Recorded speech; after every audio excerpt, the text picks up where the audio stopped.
Radha Madhava Kunja Bihari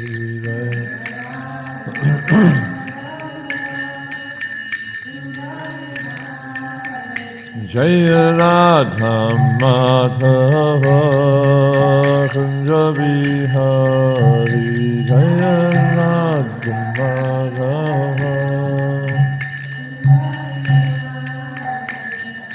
Gopi Jana Vallabha Girivardhari Gopi Jana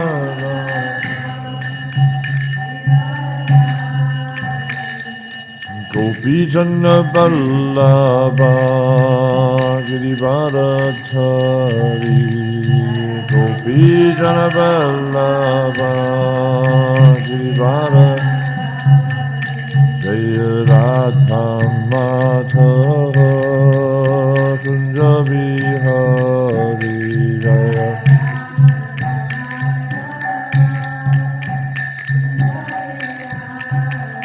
Jaya Radha Madhava Kunja Bihari Jaya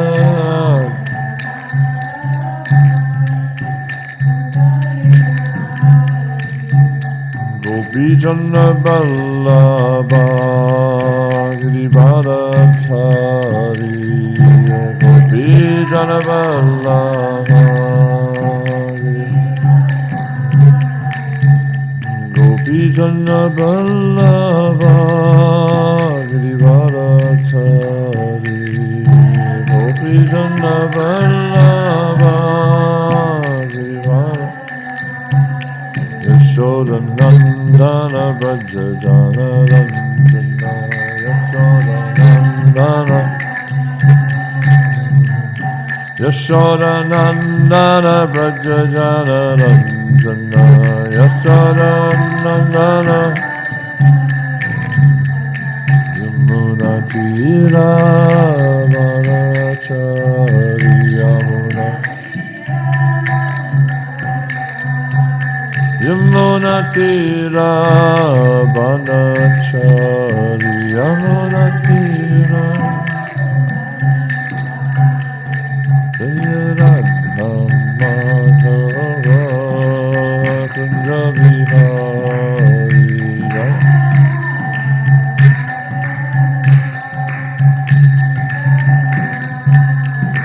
Jaya Radha Madhava Kunja Bihari Jaya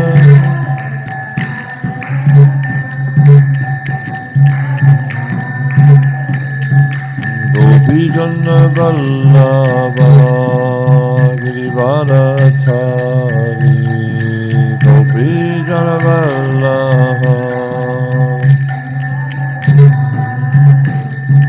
Gopi Jana Vallabha Girivardhari Gopi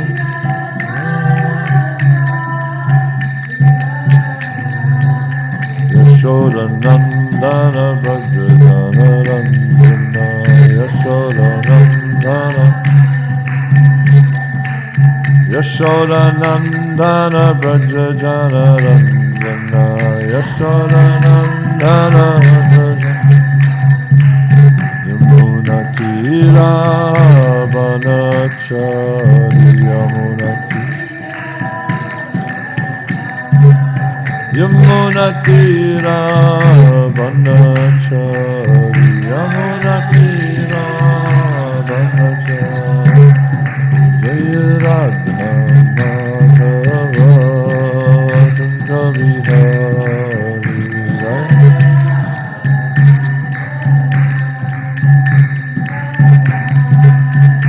Jaya Radha Madhava Kunja Bihari Jaya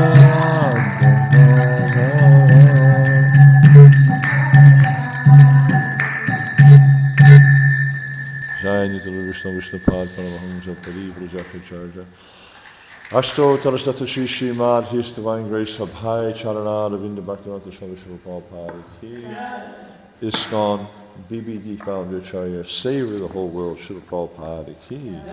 Jai Nitya Vishnu Vishnu Pada Paramahamsa Parivrajakacharya. Ashto Tarasata Shishi Mad, His Divine Grace, Srila Bhakti Siddhanta Saraswati Thakur Maharaj ki.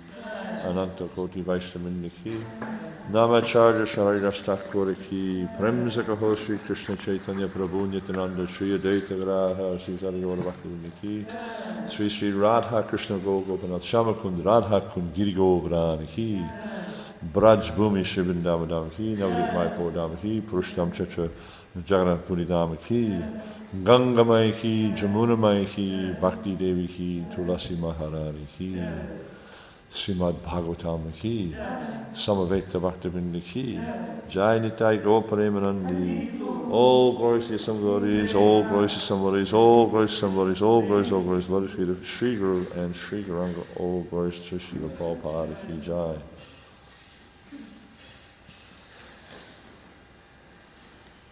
Om Namo Bhagavate Vasudevaya.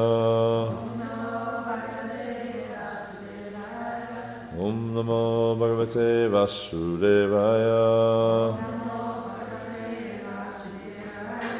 Om Namo Bhagavate Vasudevaya. Uddhava Uvacha. Krishna Dumani Nimloche. Krishna Dumani Nimloche. Krishna Dumani Nimloche. Gineshu Ajagarena Ha Gineshva Jagarena Ha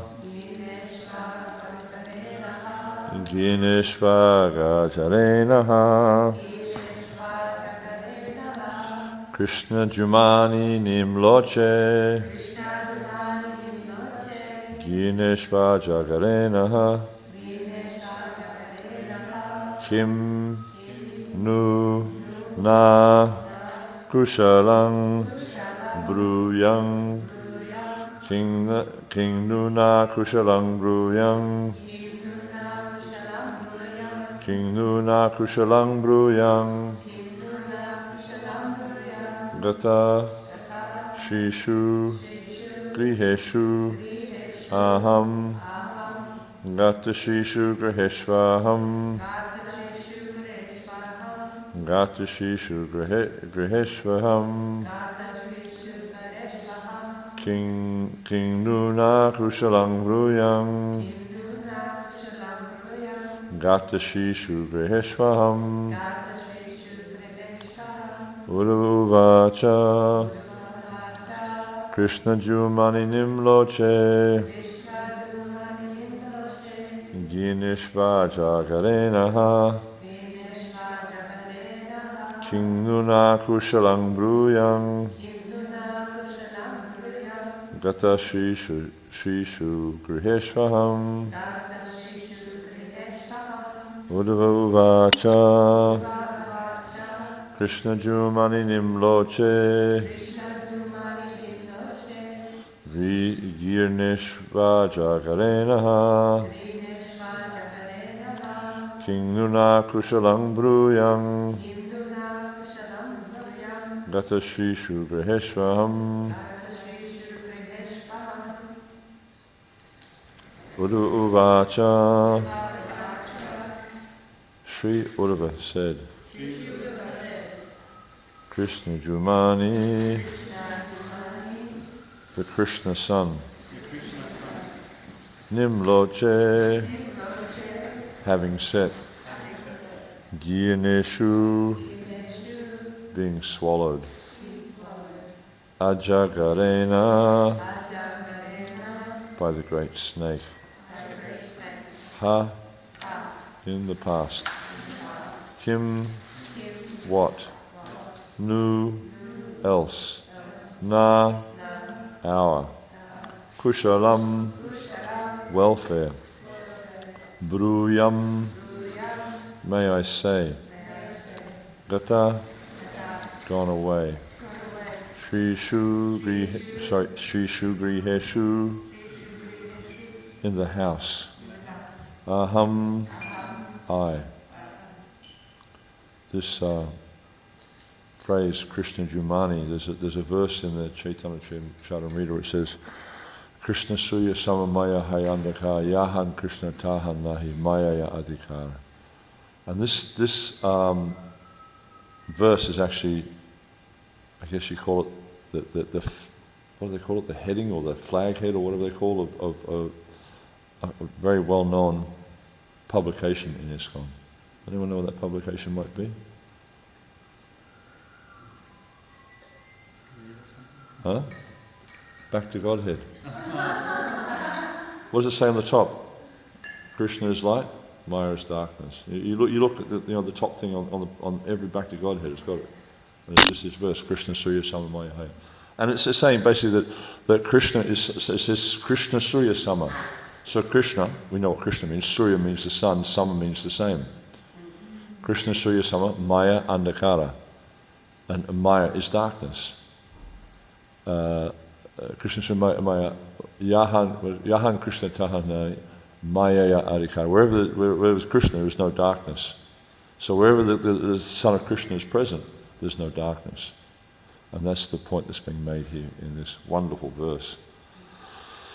Sri Uddhava said, my dear Vidura, the sun of the world, Lord Krishna has set. Isn't that such a beautiful analogy? The sun of the world. Because when Krishna shines, there is no darkness. Whenever Krishna is present, there is no darkness. And that's the same for us. Whenever Krishna is present in our hearts, and of course he's always present in our hearts. He says that, that I'm situated in the heart of every living entity. He's there, but we have to bring that out.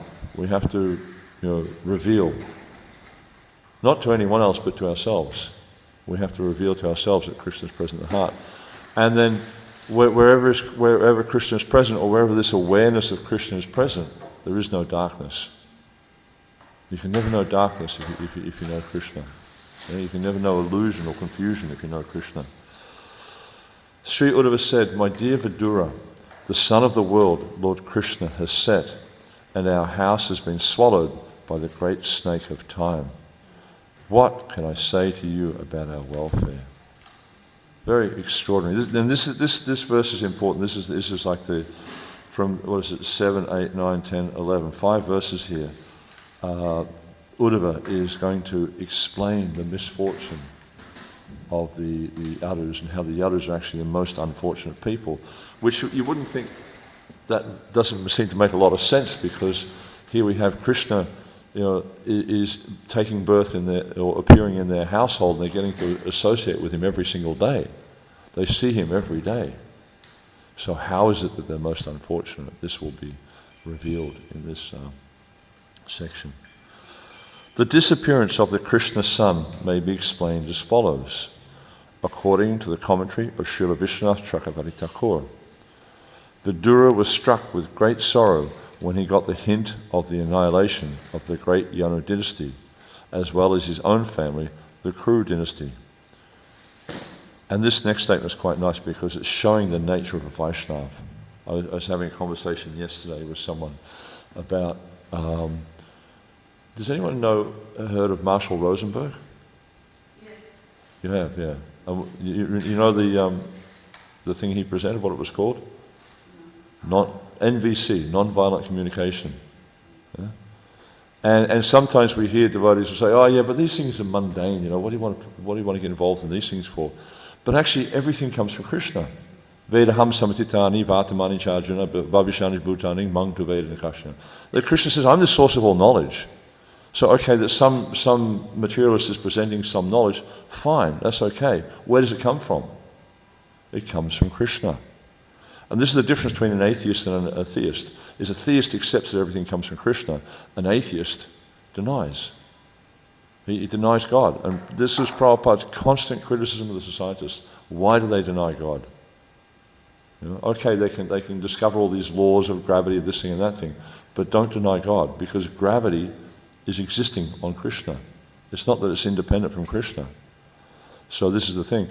Anyhow, so it just reminded me, because this devotee was talking about how sometimes devotees, they don't deal with each other very nicely. But that's not just unique to devotees. That's just a conditioned living entity. Because we see here, this pure unalloyed devotee of the Lord, he's very, conscious of what's going on for Vidura. He's very conscious of the pain he's feeling in his heart. And therefore he's speaking to him in such a way that will soften this pain. Because this is the principle of non-violent communication. And I remember we did a European Pujari Sangha last year online, and we had Bir Krishna Maharaj come on and talk about non-violent communication. And it's really nice because the idea is to communicate to the other person in a way that doesn't disturb them, which doesn't is not hurtful, which is not essentially violent. And so it's very, very interesting the way that Uddhava is about to speak. Uddhava could understand the grief of Vidura, and therefore, first of all, wanted to sympathize with him by saying that after the sunset, everyone is in darkness. So he's saying we're all in the same boat here. Don't think that it's just happening to you. I understand, and it's just like someone starts to grieve or someone starts to lament. And it's like if you resonate with their feelings, they feel validated, they feel appreciated, and this is exactly what Uddhava is doing here. Since the entire world was merged in the darkness of grief, neither Vidura nor Uddhava nor anyone else could be happy. Uddhava was as much aggrieved as Vidura, and there was nothing further to be said about their welfare. A very, very powerful statement. The comparison of Krishna to the sun is very appropriate. As soon as the sun sets, darkness automatically appears. And especially now, this time of year, we see the sun goes down, it's cold, it's dark, straight away. Of course, in the summertime, it takes a little bit longer, but we can see the darkness automatically appears. But the darkness experienced by the common man does not affect the sun itself, either at the time of sunrise or of sunset. Lord Krishna's appearance and disappearance are exactly like that of the sun. He appears and disappears in innumerable universes, and as long as he is present in a particular universe, there is all transcendental light in that universe. But the universe from which he passes away is put into darkness. His pastimes, however, are everlasting. The Lord is always present in some universe, just as the sun is present either in either the eastern or western hemisphere. The sun is always present either in India or in America, but when the sun is present in India, the American land is in darkness, and when the sun is present in America, the Indian hemisphere is in darkness. As the sun appears in the morning and gradually rises to the meridian, and then again sets in one hemisphere while simultaneously arising in another, so Lord Krishna's appearance in one universe and the beginning of his different pastimes in another take place simultaneously. As soon as one pastime is finished here, it is manifested in another universe.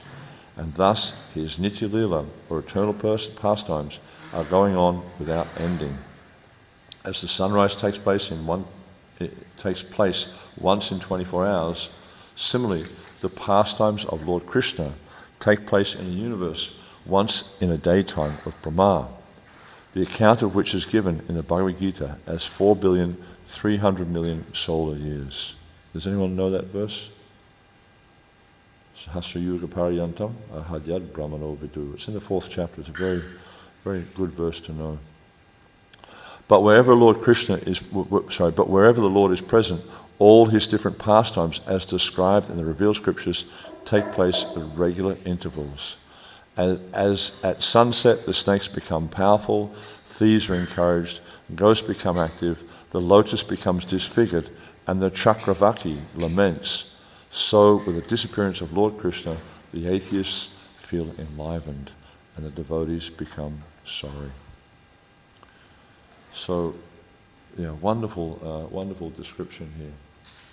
And as I was mentioning, Uddhava he starts to describe to Vidura the misfortune of the Yadus.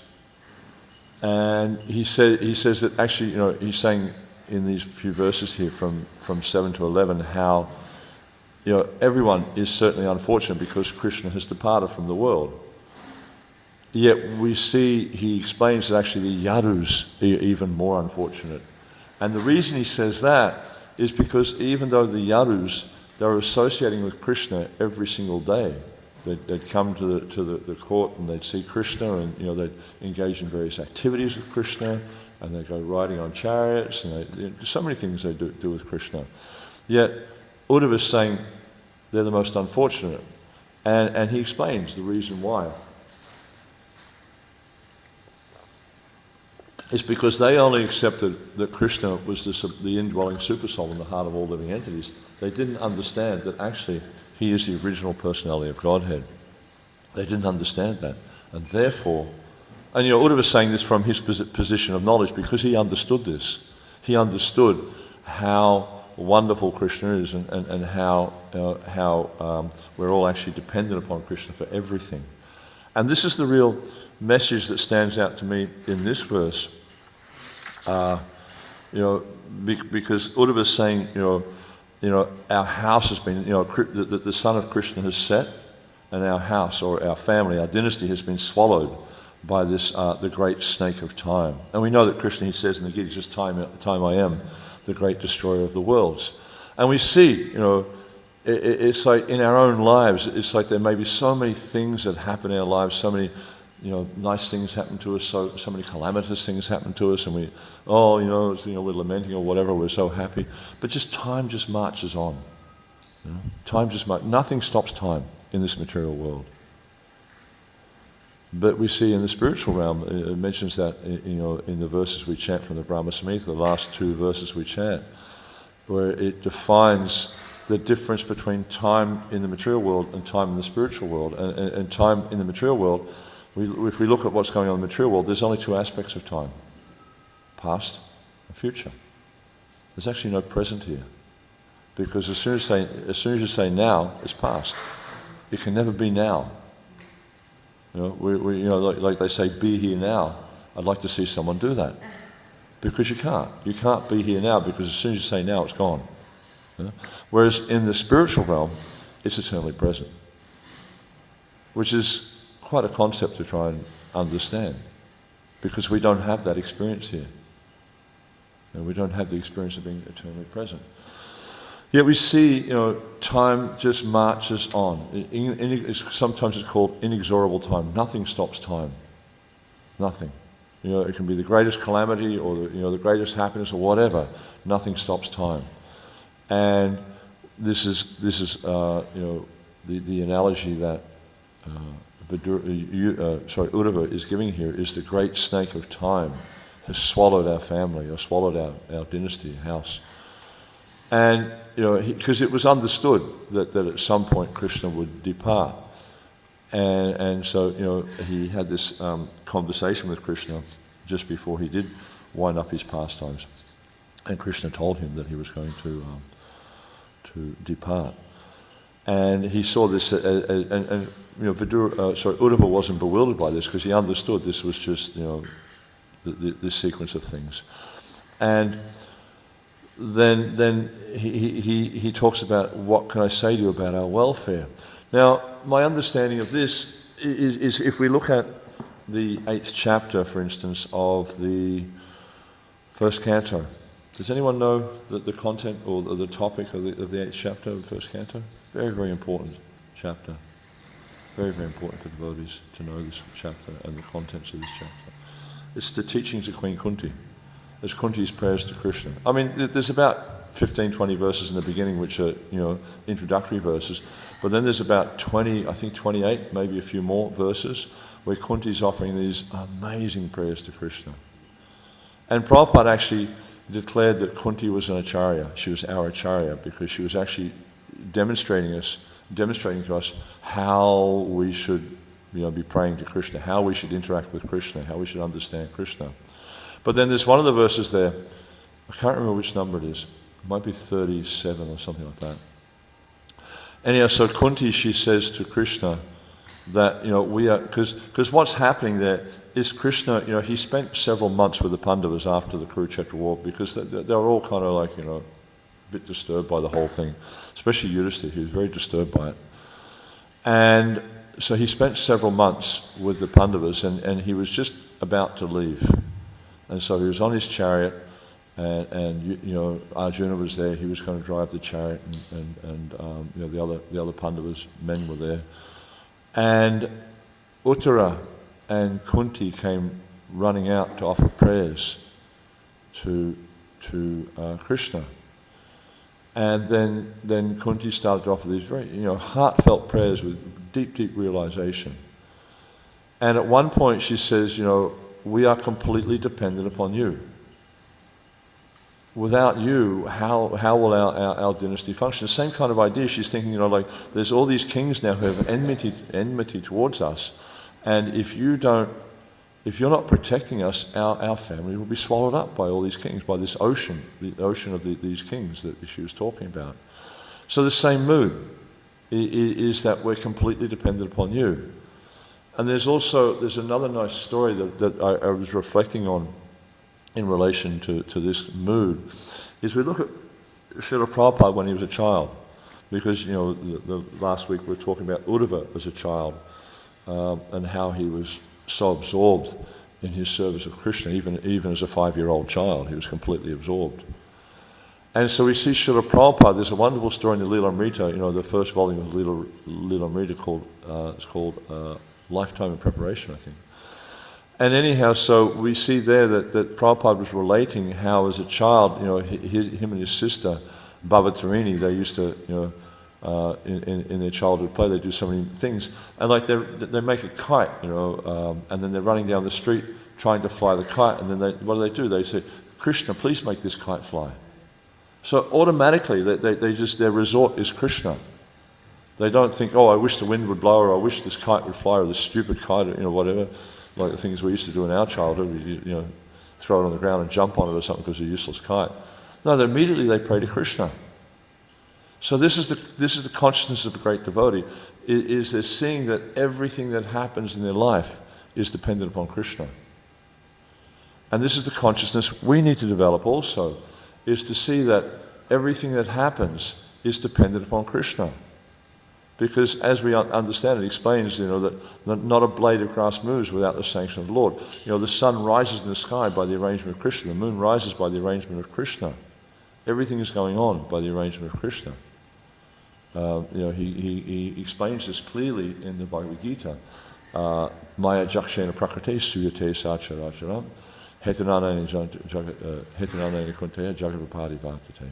That this Maya jakshena, this Maya, it's my energy. Prakriti, it's my energy, it's my separated material energy. And from it are coming all moving and non-moving living entities. He also says, Aham savasya pravo mata savaram pavatate iti matva bhajante mam buddha bhava samanvita. That I am the source of all spiritual and material worlds, everything emanates from me. So he's stating the fact, that everything comes from Krishna. But then he says that, Iti matva bhajante mam, buddha bhava samanva. He said, but those who are intelligent, those who have intelligence, they worship me with all their hearts. Why? Because they understand that everything here is coming from me, that I am the source of everything. And that if anything is going to be happen in our lives, or anything is going to be successful in our lives, it's completely dependent upon Krishna. There's no other recourse, actually. Like we see it described in I think it's the seventh chapter of the Gita, where Krishna talks about worshipping demigods. 7, 20, 21, 22. And Krishna explains there that when people approach the devatas for material desires, because this is generally what they approach the devatas, they might approach Shiva or the sun god or whatever or Uma for all these different benedictions. Krishna says, he explains that when they worship the devatas, they're worshipping me, but they're doing so in a wrong way. And then he explains, because all the benedictions the devatas give, they come from me. Because Krishna says, Aham savasya pravo, that I am the source of everything. Everything emanates from Krishna. And we see, it's right throughout the Bhagavatam, we see so many descriptions of this. We see in the Brahma Samhita, in the Gita, this is being described to us. So all throughout the scriptures we see how it's being described that everything ultimately comes from Krishna. Okay, he may have all these different agents, where he's got, he expands as Lord Balaram, and Balaram expands as Sankarshan, and from that comes the Chatavyuha, and then he expands as Narayan, then Mahashankarshan, then another Chatavyuha, and then from these Chatavyuhas come the Purushavatars, and the universe is manifested, etc., etc. So we see through all these different agencies that everything is developing. Just like we might see, the president or the prime minister of a country, he's ultimately in charge, and through all his agencies, the ministers and things like that, and all the different departments, the government departments, so much is happening. But ultimately, there's one person's in charge. So in terms of the grand scheme of things, ultimately, it's Krishna is in charge of everything. And not only is he in charge of everything, everything comes from him, everything expands out of his body. But he explains that also in the Gita. He says, I am in one sense, I am in everything, but everything is not in me. So he's explaining how it all expands from him, but he's also separate from it. He's aloof from it.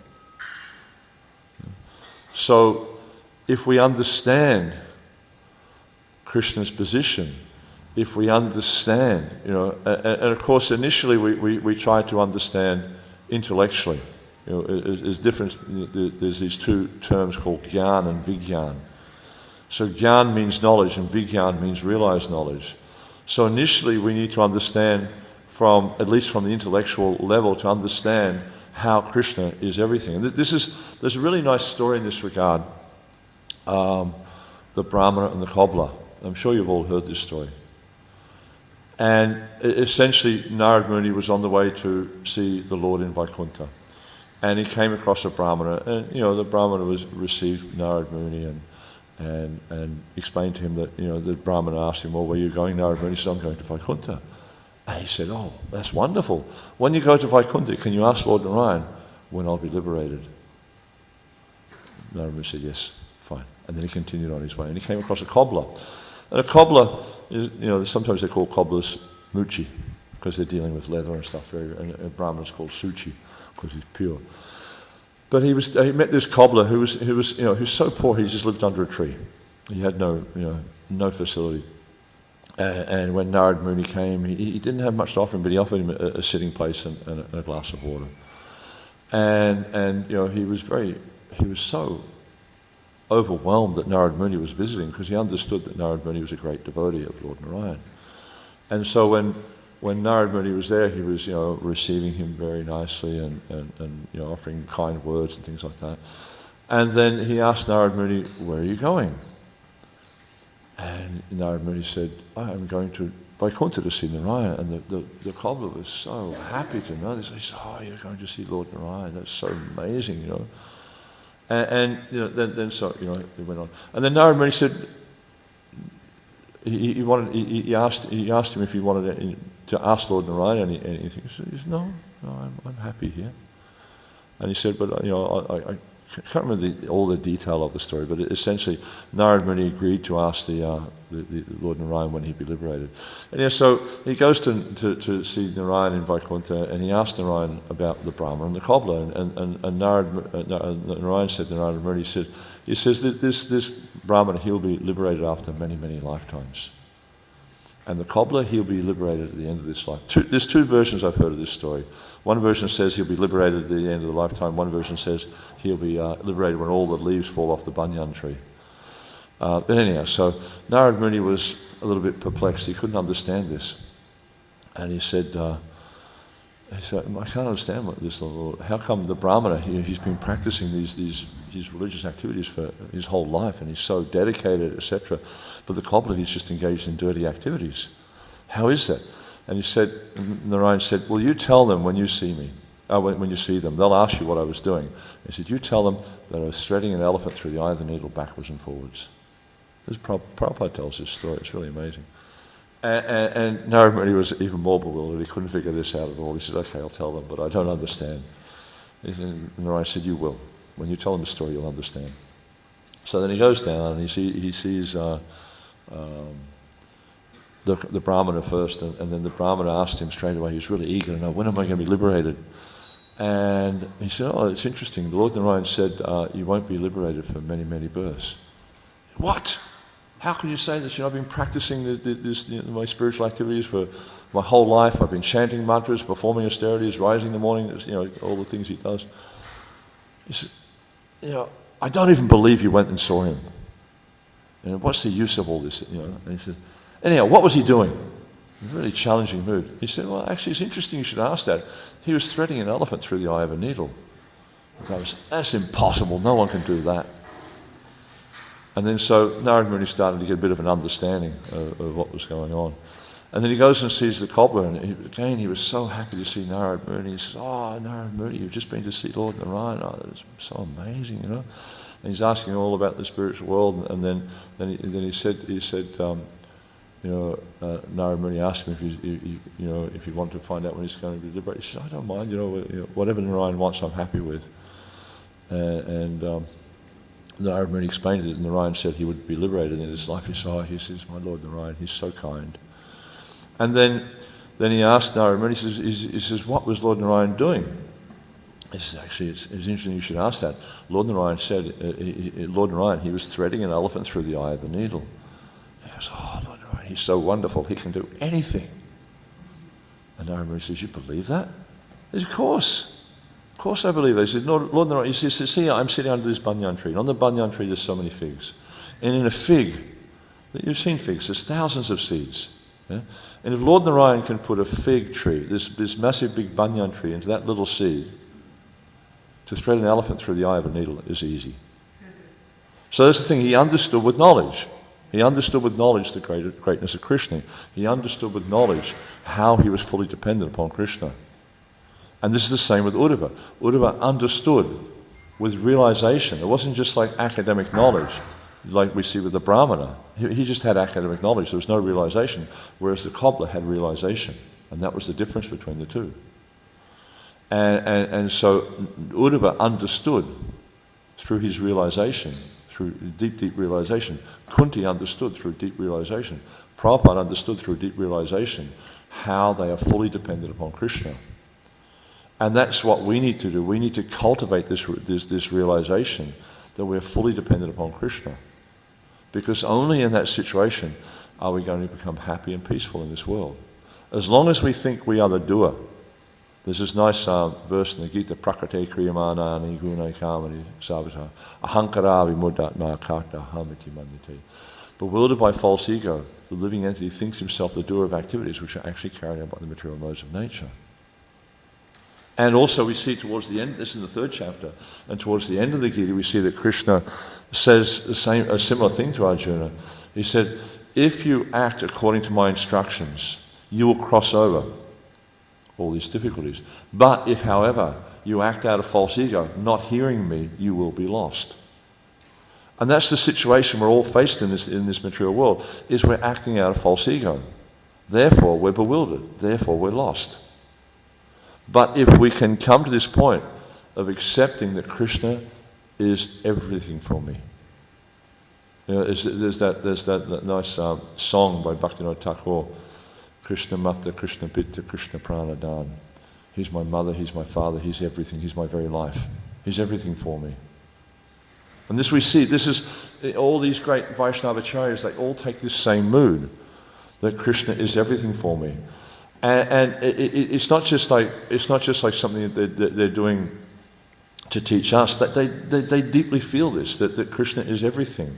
And in order for us to be successful in the bhakti process, we also need to cultivate this mood of accepting that Krishna is everything for me. And there are we face certain obstacles in that. And there's a few nice verses I just noted down before. There's one verse from the second canto, the first chapter of the second canto. This is Deha Pacha Kalatradishu Atma, Deha Pacha Kalatradishu Atma Sainyeshu Asatsu Api. Tesham Pramatya Niranam Pashanapi Na Pashyati. This line, Pashanapina Pashati, I really like this line. Even though seen, they do not see. So it says, Dehapacha Kalatradish, those who have bodies, Atma Sainyasu, they're devoid of the concept of Atma Tattva. They do not understand the nature of the self. And see, this is the essence of it, is if you understand the nature of the self, you understand your eternal servant of Krishna. Jivera Surupahoy Krishna Nidas. You're an eternal servant of Krishna. Therefore, your business is to serve Krishna. Your life is dependent upon Krishna, if you have this understanding of the nature of the self. But because persons who are devoid of this knowledge of the nature of the self, they cannot see. They cannot see the nature of reality, even though it's right in front of their face. They cannot see. And you see in this material world, scientists and whatever, that they honestly believe that in some point in the future, they're going to come up with a solution to death. They honestly believe that they're going to find a solution. But there's an interesting story. One time, Srila Prabhupada, he was doing a press interview, and one of the reporters asked him. It was quite common whenever Prabhupada arrived at airports and things like that, the press would want to meet with him. And he was in an airport one time, and the reporters were asking different questions. And at one point, one of the reporters said to Prabhupada, he said, Swamiji, why is the death rate so high in India? And Prabhupada he says, no, the death rate is the same everywhere, 100%. And that's the fact of it. We're so foolish we don't see that. We think that somehow or other we're going to avoid it, especially for those of us who are in our 20s and 30s and maybe even 40s. We just think we're going to, I remember when I first got my license, I drove like I thought I was never going to die. I thought I was invincible. But then I had a few accidents and I realized I wasn't invincible. And it's like that in this material body, especially when we're young and we're full of energy and vitality, and that we just think like, this is going to go on forever. But I can tell you, guaranteed fact, it will not go on forever. By the time you hit 50 and 60, you're going to start to notice things are falling apart. And that was one of the things I really appreciated with... Sorry? One of the offerings for Prabhupada, that professor, I think it was,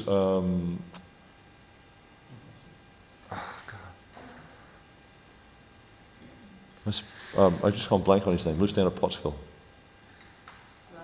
Alalanath.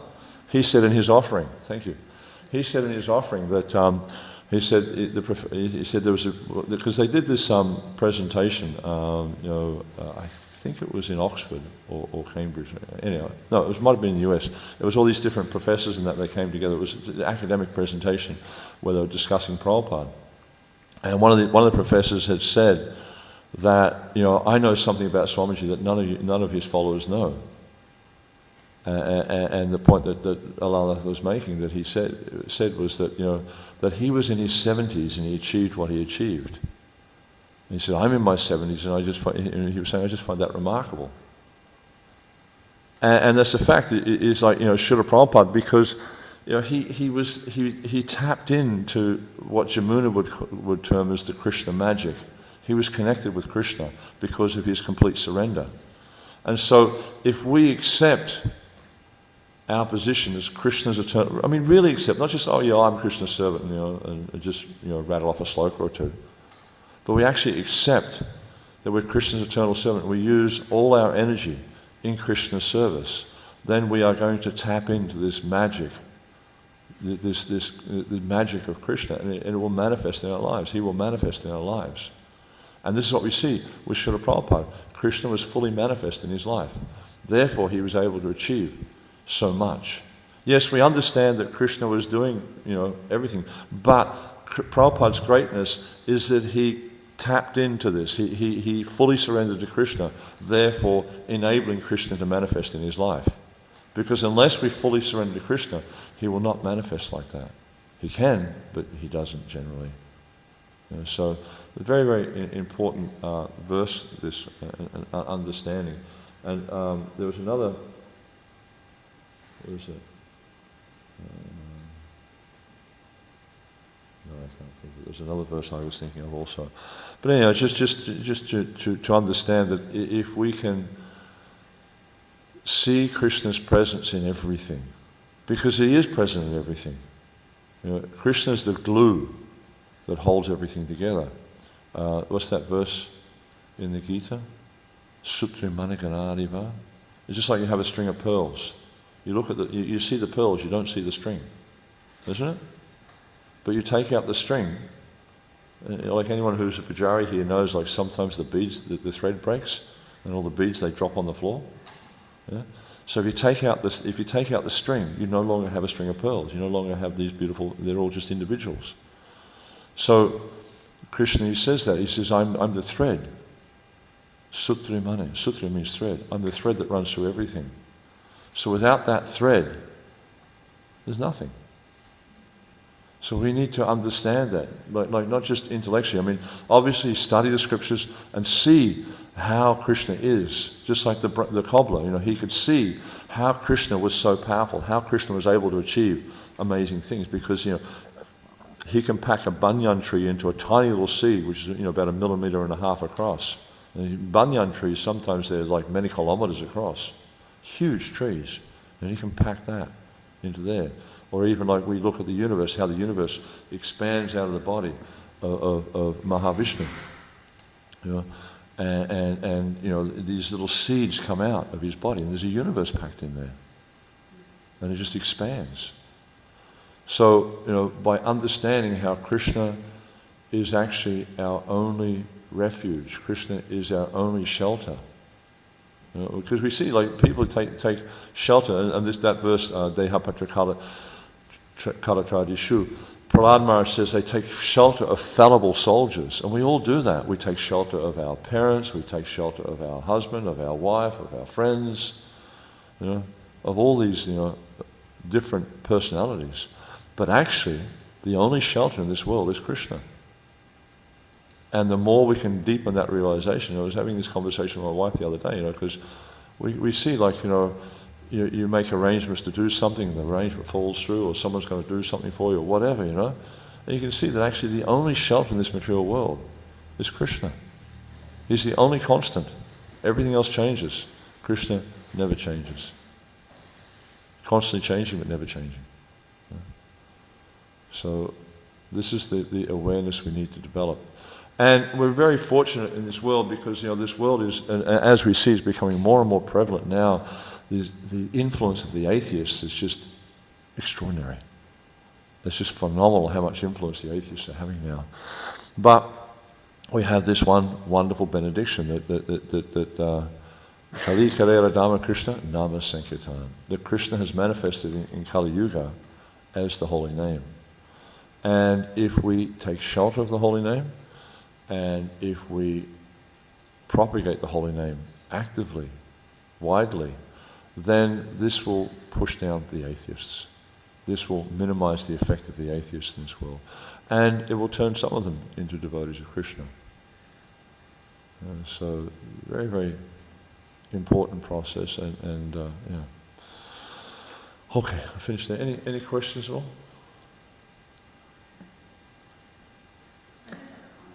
Yeah, comment away. Just on Marshall Rosberg on the non-violence communication. Mm-hmm. An interesting point that they make is when someone's getting mad or something like that, you look at what actually their needs are behind that madness. I just find that's quite good to try and see what is behind someone's. Yeah. But it's kind of. Yeah, but it's kind of interesting. If you look at what's happening in the world, it's just the Bhagavad Gita coming to life. Because we see in the 14th and the 18th chapter, I think the 16th chapter, it talks about the modes of nature, especially the 14th chapter, a lot about the modes of material nature. And you'll see that madness is becoming more and more prominent. And that's a result of ignorance.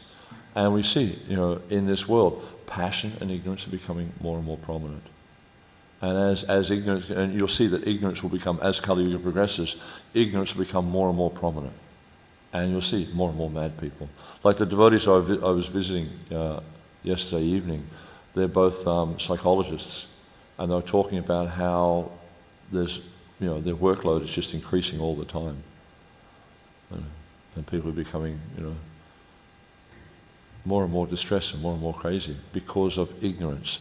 And that's why it's really important for us to understand the effect of the modes of material nature, and also understand how to cultivate the mode of goodness. Because when there's many benefits there. When you cultivate the mode of goodness, then ignorance and passion will be minimized. Yeah? And therefore you won't be influenced by these things anymore. But also, when you cultivate the mode of goodness, you are able to see things as they are.